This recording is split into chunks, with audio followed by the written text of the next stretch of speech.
Good stuff. Well, we're live here, guys. I'll talk later about that. Anyway. Yeah, I mean, market looks like it's going to open up down a little bit, but for the most part, it's not really down much. Yesterday, there was obviously a bit of a reversal in the market. And Dad, you really called it with Boeing. That was a great sale. You sold Boeing on the news of the MAX. And you know what? That is part of the reason the market sold off so hard, because when you consider Boeing and the Dow. Yeah, great call, Dad. I sold it too at the highs yesterday. I got an order out there to buy stock now. I'm thinking anywhere under 200, it's probably okay. There's been an upgrade. It's overdone. And Dad, the only reason, just to clarify for our viewers, that you were selling Boeing was you just thought that it ran up too quickly in a short amount of time. It's not that you're now, I mean, it got up to over 220. Yeah. So I sold that at 223 yesterday. Nice. That's dominant. Are you going to buy it today? Maybe. Or next week, we'll see. It's the kind of stock that it was almost too obvious to sell on the news. You want to get the good news, and what do you do with the good news? Yeah, no, I mean, it seems like, and that's obviously just a thing with experience for you. You've seen that so many times throughout your career. Well, when you were working on Wall Street, now you're retired, but it's amazing how many times good news and the stock goes down. Yeah, like Nvidia is a prime example. Their earnings crushed and they're down pre-market. Hardly though, and Nvidia. But either way, it just shows how much expectations are on some of these companies heading into these earnings. Sure. But Nvidia, the amount that they're down right now is so insignificant. Like when you think back on previous quarters, they usually have way bigger swings. Well, they've run up so much; it's tough to, Yeah, I mean, I still think you could even buy Nvidia here. Like, it wouldn't shock me if you see that stock up today. It's once that ARM deal gets done, that'll be going way up. Did you guys notice SONO, which we had talked about months ago? Well, yeah, remember I owned it and sold it right before it shit the bed. That's an example of patience, right? I mean, yeah, but it's an example of being smart with timing too. I would have had a dud for like 6 months. Yeah, I think the craziest stock yesterday and the day before, and we'll see what happens today, has been Tesla. It obviously got announced that it was going into the S&P, and then it got the Morgan Stanley upgrade yesterday. And the stock went from like 440 to 500 yesterday. Not actually 500, but like right below it. And today it looks like, we'll see what it looks like. When you like jump on Twitter, for example, it seems too easy. Like everyone's like, oh, Tesla obviously now going to go to all-time highs. All these money managers are scrambling to get a bunch of Tesla into their portfolios now that it's entering the S&P. I feel like we saw this dance with Salesforce already, and it was short-lived. And I mean, Dad, what are your thoughts on this recent Tesla move? They're obviously knocking on the all-time high door. Yeah, I mean, I'm sure the shorts are just throwing in the towel to some extent. So it's probably going to be close to the old highs. I don't know if it'll make a new high, but it's another one of those situations where it's so far ahead of the company as far as the stock price.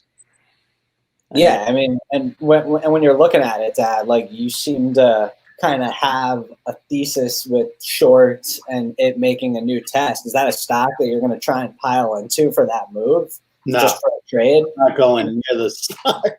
Gotcha. Yeah. There's too many moving parts with Tesla. I mean, Elon Musk has his own mystique, and I don't know what's going on. The thing that was crazy is yesterday I was just looking at NIO a little bit and looking at like their overall market cap in comparison to Ford and in comparison to the revenues of both companies. And it's crazy how insanely high they're pricing NIO, as if it's, don't get me wrong, NIO, they're doing, I think it's like $800 and $900 million in revenue, that's something. It's not nothing, but I believe they're valued at, hold on, I pulled this up. I just want to make sure I get this right now. Because when you were looking at them with Ford, Yeah, so Neo, I'm pretty sure, is double the market cap right now of Ford. And Neo, and Dad, correct me if I'm wrong on any of this, but Neo is basically doing like under $1 billion in revenue. And obviously everyone thinks they're going to grow like crazy. And Ford is doing billions of dollars in revenue every year. And you know what I mean? And yeah. You know, the thing that holds back Ford is their debt. You know, they got tremendous debt, and it's a headwind. And when you look at a company like Neo, they don't have to deal with all that. So that's why people are excited by these stocks, at least short term. And Dad, does Neo fall into like a Chinese stock where it's in jeopardy of whatever kind of happens there? Like it has the risk of, like, is it the same deal as these JD.coms and obviously Alibaba's and the land? You know, I don't know what that is. You know, it's hard for me to get a handle on what could happen. I don't think it's in the Chinese interest to screw with these companies in any major way. But there was another thing this morning, just like that Luckin Coffee, this Joy company is shitting the bed off another Chinese accounting fraud. It's just, you reach a point. There's something else. That's not, you know, someone discovered something wrong. It's just weird how, you know, you just are starting to wonder. It's tough to trust a lot of these companies there when you hear this. You know, that's why a lot of them don't trade as well as they should, you know, because of that fear. Well, yeah, but Neo, I mean, when you look at Neo, that stock is just on, it's insane. I mean, Mike, like, talk about RSI levels and stock that's just in outer space. And if the market does correct, I mean, this stock could chop in half from where. Yeah, I have zero interest in it. I don't like stocks that revolve around if something pulls back, it falls off a cliff and then you don't know what's happening. It just seems like throwing darts blindly. Like, I don't really get the whole notion with those things. Well, they're just great day traders. Yeah, I know, which eventually will bite you in the ass on the wrong day. Like, it's not, I don't think that's like educated investing. It's like Neo. It's the fluff name of the month.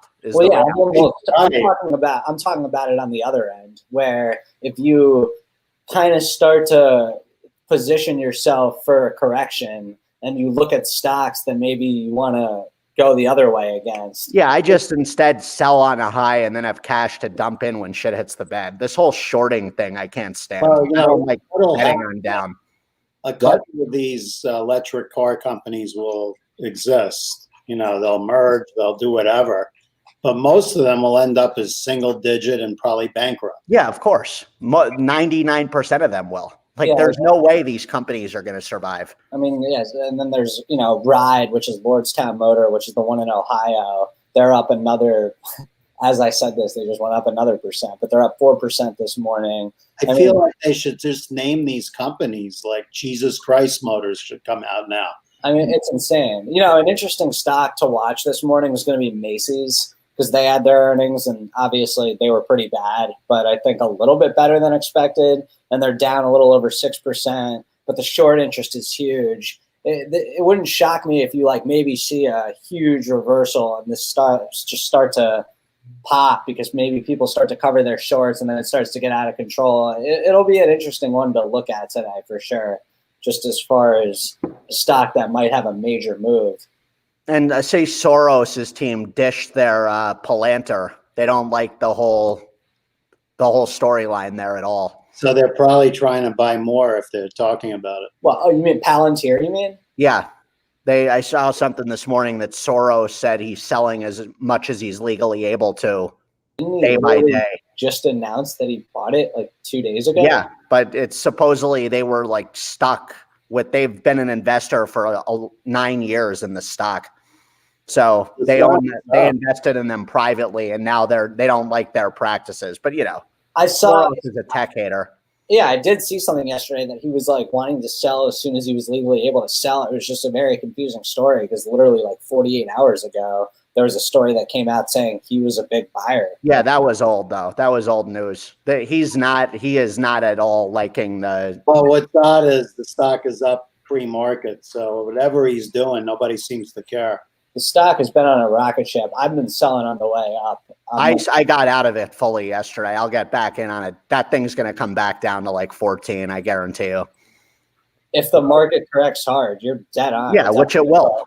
Stocks like that, when you can get a quick buck that just went public like that, and it's been going up off of nothing, it's like hot air. There's a lot of those right now. I mean, obviously, we just talked about Ride. Let's check in on Fisker. Not even Fastly. Fisker. FSR has been another one that Fisker, FSR, they're another one of these electric vehicle. Yeah. Everyone's locked down. Like, what are these companies doing? They just keep popping up and no one's even going anywhere. Yeah. No, they're buying cars. What's that?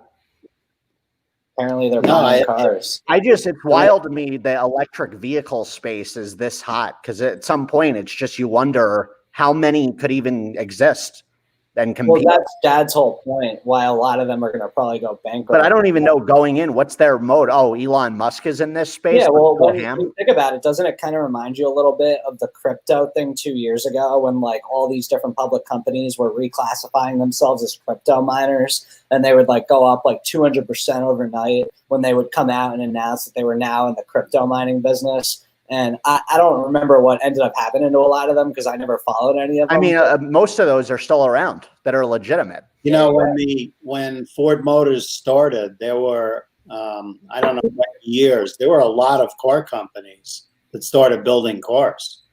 You know, like, I don't know, probably more than a dozen. And they all ended up out of business except for like 3 or 4. Yeah, and a lot of people were making cereal too, and they went out of business. China, I don't know what the number is now, but China's got over 100 car companies.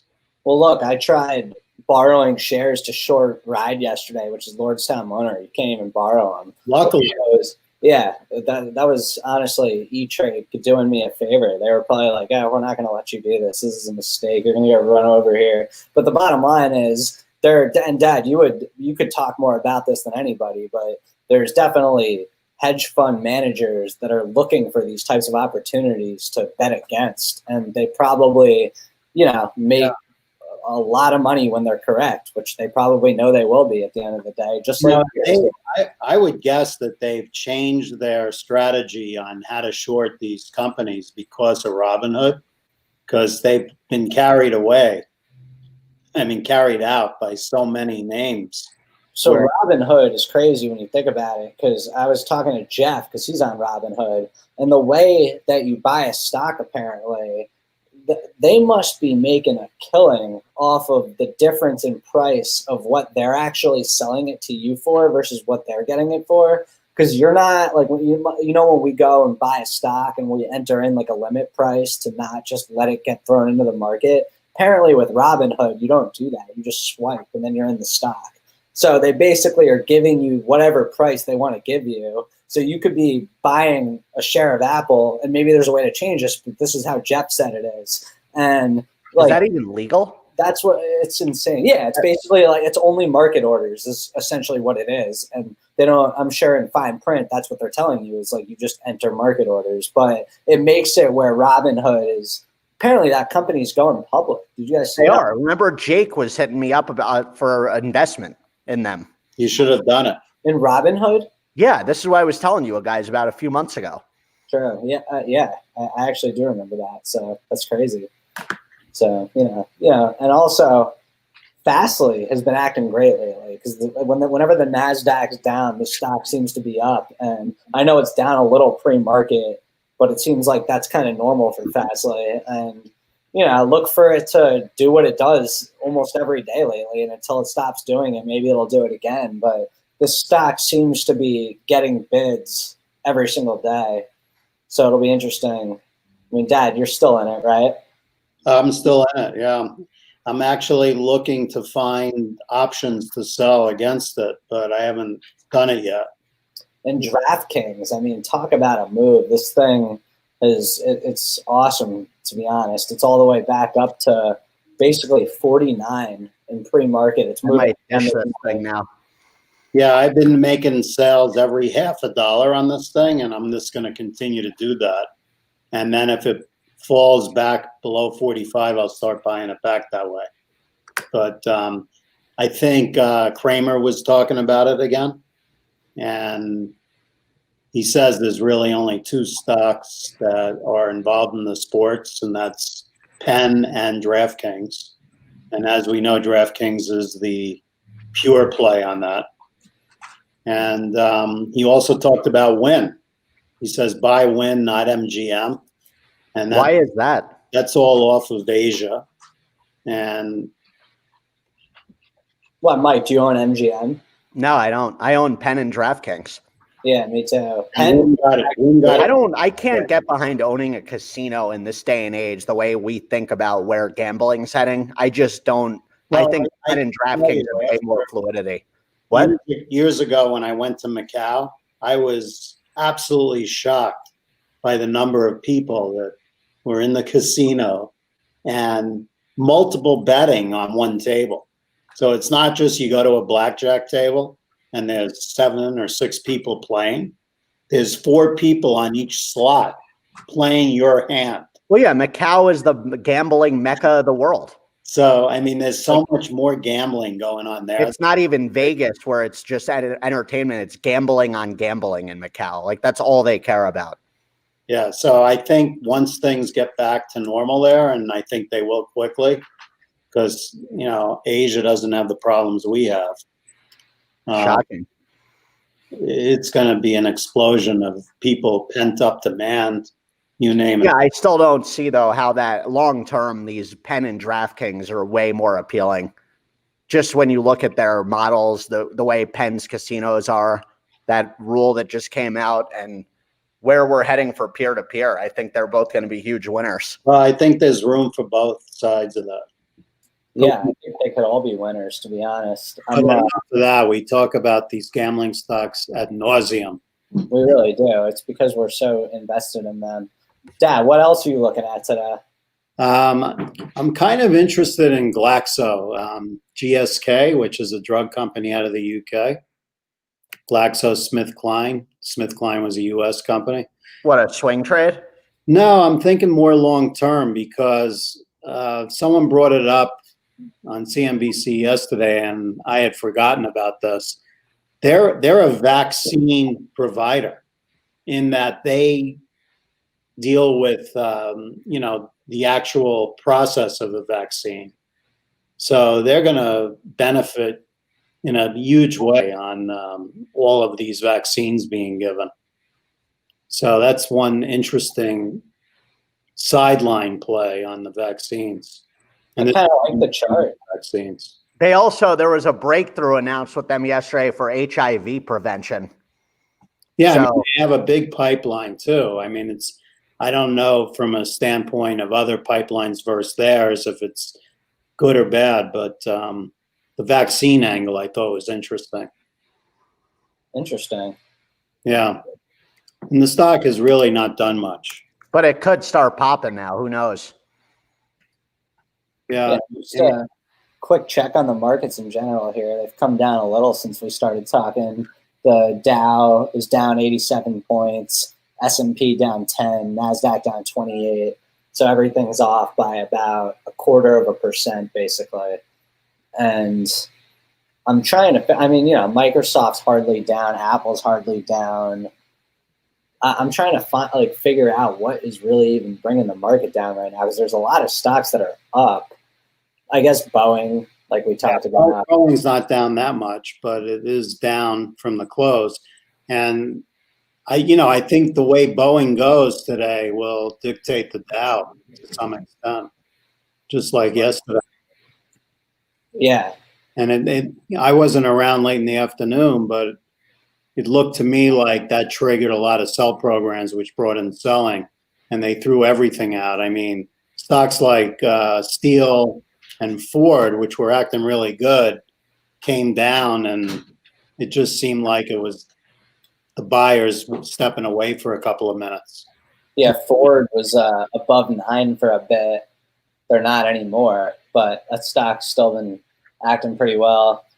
And then I can't help but wonder if everything that's happened with Tesla in the last 48 hours is going to kind of give these other big tech. I know, you can make the argument that Tesla's a tech stock or not. It doesn't really matter. But I'm just wondering if now these higher value tech stocks that have been kind of just selling off, are going to maybe take a front seat again. They might. I mean, Shopify got an upgrade today, and that stock seems to be doing well today.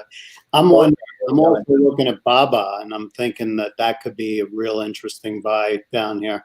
I bought a little Baba yesterday, and it was actually interesting because Baba yesterday in the afternoon turned positive on some sort of volume spike and ended up basically closing around neutral, but tech was selling off and Baba was turning positive.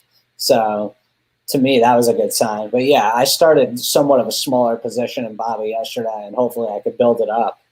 But yeah, I like it. Another way to play this Boeing is GE.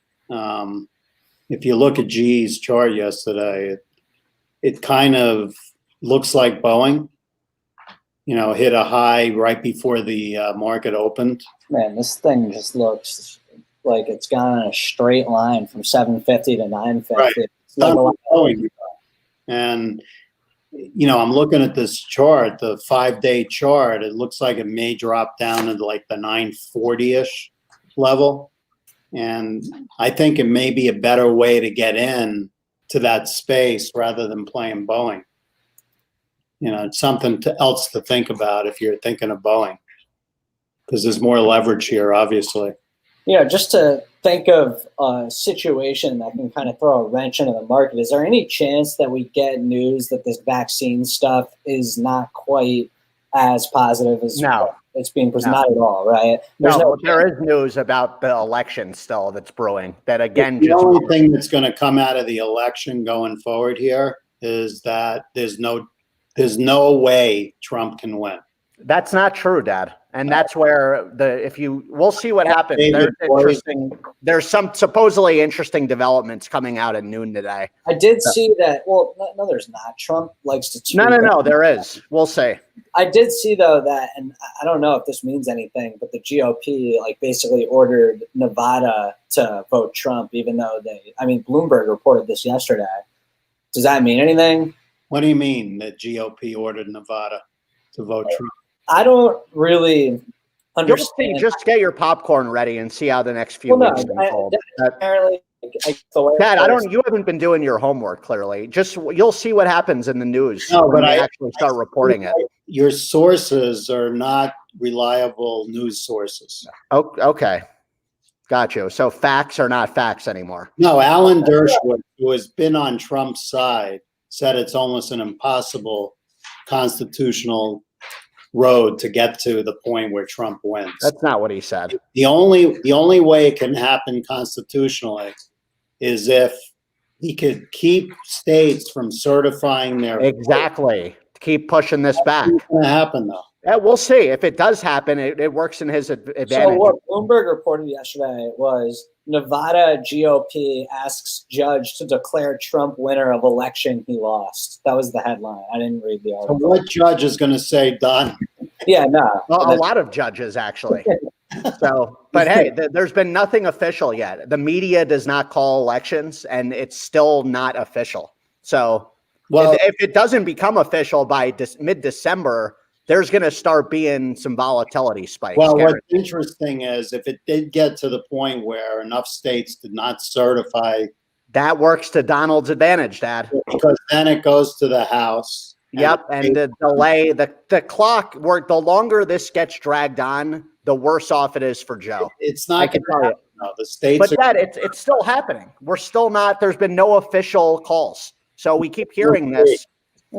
Yeah. People are saying Rudy's a laughing stock. It reminds me of like a marketing Rudy thing. Is actually worse than a laughing stock. Yeah, that's what they want you thinking, Dad. He looks pretty ridiculous right now. He looks running in circles.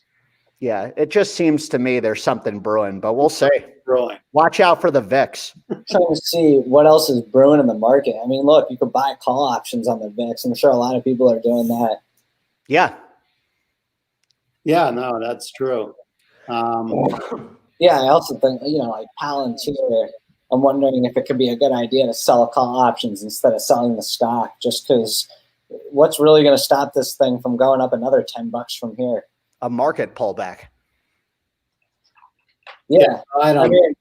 you know, it seems like we're still in this phase though, where a market pullback is too much of a topic of conversation. Where I'm not saying that means it won't happen, but you know, we're definitely not in like a euphoric stage as far as the way people are positioned. I don't think. Maybe we are, but I think there's still a lot of people that are positioned for the market to either correct or they're in cash. And you know, I'll tell you this though, if that happens, Mike, that Trump actually gets the election, that the market will go down really big. Well, yeah, short term. That's what I'm saying. Watch out. There's going to be so much. I mean, you want to start a revolution in the country. Well, yeah, you report fake news and get people riled up. That's the first step with that. I mean, I don't think people would stand for it this time. Of course they wouldn't. But in saying that, Trump supporters have done nothing violently while waiting. So it's interesting, that whole narrative. Yeah. We'll find out soon enough. That's the beauty of time. It always tells. The best thing for the market, since we're talking about the market, is that this guy concedes and we move on. Dad, he's not conceding. I don't know if you know who Trump is. I was kind of hoping that he wasn't going to pay for Wisconsin to do a recount when I saw, obviously. Well, he didn't do a full. I know. I thought that was interesting. But the fact that he's still coughing up a few mil kind of. Yeah, exactly. He's not done. Well, you know which county they're recounting is Dade, which is where Stephen Marshall lived. Ah. They're going to find out Steve voted Trump. Yeah, I'm trying to see what this report is on Snapchat. Walmart, McDonald's among largest employers of Snap. What does that mean? Jack in the Box had great earnings. That'll probably bode well for McDonald's. I've been thinking about getting back in McDonald's. Look, that was one of the stocks I bought like in the March lows during the pandemic, and it's unfortunately I didn't buy enough, but thing acts well. I think it's way off its highs though. Yeah, it did come way off. It was that one day, I think it was pre-market, it traded at 226. And that was about the high. It's probably okay down here. Yeah, it's kind of just been stuck neutral here for the last 19 days, it seems like. LOW, which finally cracked yesterday. It took all day for it to break the pre-market. Oh, low? I was short low yesterday. I made some money on that. Yeah, I mean, that doesn't look great. I mean, I don't know I was surprised it didn't sell off even more. They basically reported that their e-commerce numbers were weak, and you just can't do that when you're a company of that size that's trading at the level that they are. Like, you got to dominate. Right, and Beyond Meat, Mike, so far you've been right on that. The stock's come back a long way. Of course it has. There's too much. The whole notion of what ifs with that stock is too powerful with FOMO. I'm telling you. People hate the notion of missing out on headlines. And that's why there's too much sentiment positively about the future there. I'm actually surprised that yesterday when they announced the fact that they made their first China product, that they got a pop on the news. And I'll tell you why. That's what happened last quarter. They kept announcing these headlines that were like new products and they would pop on the news. And then they came out with a quarter that was just honestly. I know, Dan, and you're going to see next quarter what happens, and everyone's going to be like, shit, I need to get in this. How do you see the same pops on the news? Because it's the future of where the world's heading. When you, just like Tesla a few years ago, where you had all those haters on them and it kept going up.